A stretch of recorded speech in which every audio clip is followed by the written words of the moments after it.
नमस्कार। राजस्थान समाचार में आपका स्वागत है। पेश है राजस्थान की खास खबरें। खुशखबरी, भरतपुर और बीकानेर बनेंगे विकास प्राधिकरण। राजस्थान के सीएम भजनलाल शर्मा का कल जन्मदिन था। इस अवसर पर भरतपुर और बीकानेर की जनता को तोहफा मिला। भरतपुर व बीकानेर में अब यूआईटी नहीं रहेगा, अब उसका स्थान विकास प्राधिकरण लेगा। कल रविवार को भरतपुर विकास प्राधिकरण और बीकानेर विकास प्राधिकरण के लिए नोटिफिकेशन जारी हो गया। इसके बाद अब दोनों जिलों के विकास को पंख लग जाएंगे। इन दोनों जिलों का विकास स्मार्ट सिटी के तर्ज पर होगा। विकास प्राधिकरण के गठन के बाद एक आईएएस अफसर इसकी जिम्मेदारी उठाएगा। अभी तक नगर विकास न्यास में सचिव पद पर राजस्थान प्रशासनिक सेवा का अधिकारी कार्य संभालता था। बीते 30 नवंबर को कैबिनेट बैठक में भरतपुर और बीकानेर शहर को विकास प्राधिकरण बनाने की घोषणा की गई थी। राजस्थान में पहली बार हेलीकॉप्टर से जयपुर जोधपुर पहुंचाए ऑर्गन। राजस्थान में ऑर्गन ट्रांसप्लांट के लिए पहली बार हेलीकॉप्टर का इस्तेमाल किया गया। झालावाड़ से हेलीकॉप्टर के जरिए ब्रेन डेड विष्णु के अंग जयपुर और जोधपुर पहुंचाए गए। ऐसा करने में मात्र 3 घंटे का समय लगा। खास बात यह है कि ब्रेन डेड युवक के अंग 8 लोगों के शरीर में काम करेंगे। राजस्थान के 2000 से अधिक सरकारी विद्यालयों के लिए गुड न्यूज। राजस्थान के स्कूलों में जल्द ही 2008 डिजिटल बोर्ड लगाए जाएंगे। इस अध्यापक की अनुपस्थिति में भी बच्चे प्री रिकॉर्ड पाठ्य सामग्री के जरिए पढ़ाई कर सकेंगे। राजस्थान के 2000 से अधिक विद्यालयों में मार्च तक डिजिटल बोर्ड पहुंच जाएंगे। इनमें पहले चरण में उन विद्यालयों को शामिल किया गया है जहां पर गणित व विज्ञान विषय के अध्यापक नहीं है। अब बिना शिक्षक के ही इन डिजिटल बोर्ड से विद्यार्थी प्री रिकॉर्ड पाठ्यक्रम से पढ़ सकेंगे। डिजिटल बोर्ड पर प्रतिदिन बगैर शिक्षक के ही विद्यार्थी पाठवार पढ़ाई कर सकेंगे। विद्यार्थियों को विषय से संबंधित सारी जानकारी भी मिल जाएगी। बिजली व्यवस्था के निजीकरण पर अपडेट। बिजली व्यवस्था के निजीकरण के बढ़ते विवाद के बीच बिजली कंपनियां हाइब्रिड एनयूटी मॉडल के तहत जॉइंट वेंचर में 3 से 5 कंपनियों के शामिल होने का रास्ता खोल रही है। इनमें वे कंपनियां भी शामिल हो सकेंगी जिनके पास भले ही इस फील्ड का अनुभव नहीं हो लेकिन पैसा लगा सकें। नए सिरे से लगाए जाने वाले टेंडर में इसी तरह के प्रावधान प्रस्तावित किए जा रहे हैं। सूत्रों के मुताबिक भारतीय राष्ट्रीय राजमार्ग प्राधिकरण में भी इसी तर्ज पर काम हुआ है और इस काम में ऐसे ही कुछ कंपनियों का ज्वाइंट वेंचर में शामिल कराने की राह तलाशी जा रही है। ऊर्जा महकमे के एक बड़े अधिकारी एनएचएआई में इस मॉडल का काम कर चुके हैं। प्रदेश में बिजली कंपनियां करीब 30,000 करोड़ के काम इसी मॉडल पर सौंप रही है। पीएम के ड्रीम प्रोजेक्ट चीता कॉरिडोर में केला देवी टाइगर रिजर्व सेंचुरी शामिल। राजस्थान के करौली केला देवी टाइगर रिजर्व अभयारण्य को 22 रोड से जोड़ दिया गया है। इस अभयारण्य को चीता कॉरिडोर से जोड़ने के बाद इसकी एक अलग पहचान बनेगी। इसके चलते इस कॉरिडोर के बनने से विकास की उम्मीद बढ़ेगी। इस कॉरिडोर का दायरा 1,500 से 2,000 किलोमीटर तक फैला होगा। देश के सबसे बड़े केला देवी अभयारण्य को चीता कॉरिडोर में शामिल किया गया है। सीएम भजनलाल ने अपने बर्थडे पर किया ऐलान। राजस्थान के मुख्यमंत्री भजनलाल शर्मा ने अपने जन्मदिन पर पुंछरी में एक सभा को संबोधित किया। उन्होंने पुंछरी का लोटा गोवर्धन परिक्रमा विकास परियोजना का शिलान्यास किया। सीएम ने कहा कि खाटू श्याम के भव्य दरबार के निर्माण के लिए सरकार ने 100 करोड़ रुपए की राशि स्वीकृत की है। प्रदेश में होली, दीपावली, शिवरात्रि और रामनवमी आदि पर्व पर रोशनी, सजावट आदि के लिए बजट का प्रावधान किया है। भरतपुर जिले के केला देवी झील का वाड़ा और गंगा मंदिर के विकास के लिए कार्य करवाए जा रहे हैं। पीएम मोदी 17 को रखेंगे ईआरसीपी की आधारशिला। पूर्व मुख्यमंत्री और कांग्रेस के वरिष्ठ नेता अशोक गहलोत ने शनिवार को केंद्र और राजस्थान सरकार पर संशोधित पार्वती कालीसिंध चंबल पूर्वी राजस्थान नहर परियोजना को लेकर निशाना साधा। गहलोत ने मांग की है कि राजस्थान और मध्य प्रदेश सरकार के बीच इस परियोजना को लेकर हाल ही में हस्ताक्षर समझौता ज्ञापनों को सार्वजनिक किया जाए। उन्होंने आरोप लगाया कि समझौते को गुप्त रखा जा रहा है जबकि जनता को जानने का अधिकार है कि ये परियोजना उनके लिए लाभकारी होगी या नहीं।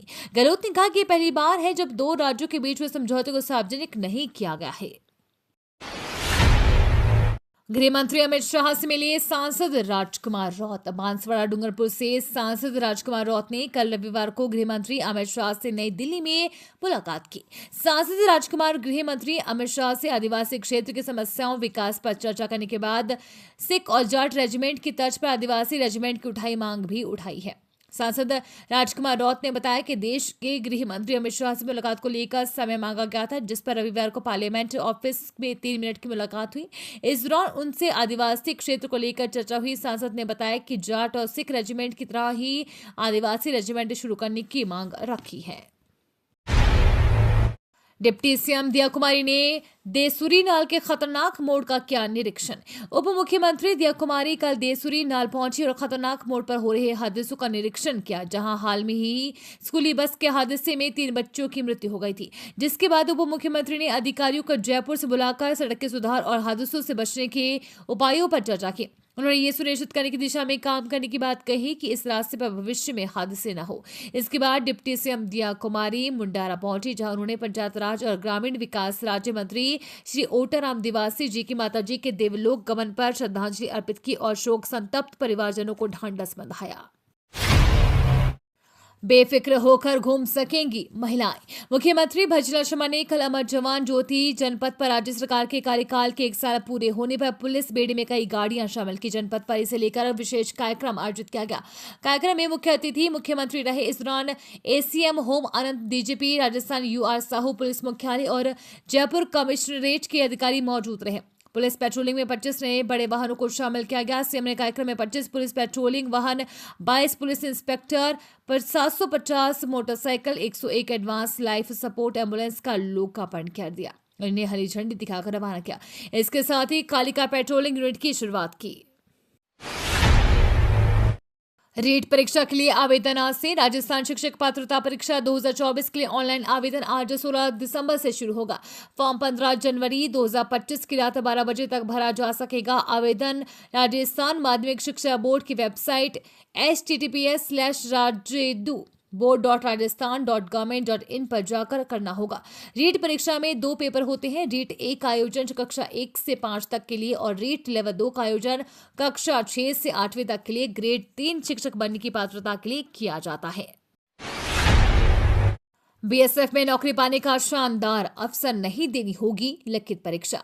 सीमा सुरक्षा बल में नौकरी की ख्वाहिश रखने वाले उम्मीदवारों के लिए एक शानदार अवसर है। इसके लिए बीएसएफ ने स्पेशलिस्ट और जनरल ड्यूटी मेडिकल ऑफिसर के पदों के लिए वैकेंसी निकाली है। जिस किसी भी उम्मीदवार के पास इन पदों से संबंधित योग्यता है, वे बीएसएफ की आधिकारिक वेबसाइट bsf.government.in पर जाकर आवेदन कर सकते हैं। इसके लिए आवेदन प्रक्रिया शुरू हो चुकी है। जयपुर के कोचिंग सेंटर में जहरीली गैस से 1 दर्जन छात्राएं बेहोश। जयपुर में रविवार को बड़ा हादसा होते होते टल गया। जयपुर में गोपालपुरा के पास उत्कर्ष कोचिंग सेंटर में 1 दर्जन से अधिक छात्राएं बेहोश हो गई। बताया जा रहा है कि गैस लीकेज होने की वजह से सभी छात्राएं बेहोश हुई थी। घटना के तुरंत बाद सभी को अस्पताल ले जाया गया। फिलहाल सभी छात्राओं की हालत खतरे से बाहर बताई जा रही है। जालौर में किसानों का महापड़ाव स्थगित। बीते 19 नवंबर को कलेक्ट्रेट के सामने जारी भारतीय किसान संघ का महापड़ाव रविवार को स्थगित कर दिया गया। इससे पहले संघ के पदाधिकारियों की जल संसाधन विभाग जयपुर के मुख्य अभियंता, मुख्य सचेतक जागेश्वर गर्ग, आहोर विधायक छगन सिंह राजपुरोहित, जिला कलेक्टर डॉक्टर प्रदीप के गम्बार्डे के साथ जिला कलेक्टर सभागार में बैठक हुई। इसमें मुख्य अभियंता ने सरकार की ओर से डीपीआर में जालौर का नाम जोड़ने और जवाई के पानी में जालौर की हिस्सेदारी को लेकर विस्तृत बात की। मुख्यमंत्री श्रमिकों के खातों में 247.76 करोड़ रुपए करेंगे ट्रांसफर। राजस्थान में भजनलाल सरकार के कार्यकाल की पहली वर्षगांठ पर लोगों को सौगातें मिलने का सिलसिला जारी है। इस दौरान सीएम भजनलाल रविवार को जयपुर में आयोजित अंत्योदय सेवा शिविर में दिव्यांगों, विशेष योग्यजनों, श्रमिकों, स्ट्रीट वेंडर्स, दस्तकारों और पात्र व्यक्तियों को विभिन्न कल्याणकारी योजनाओं की सौगात देंगे। इसके अलावा शिविर में सीएम 2000 दिव्यांगों को स्कूटी और 10,000 विशेष योग्य जन को कृत्रिम अंग और उपकरण का वितरण भी करेंगे।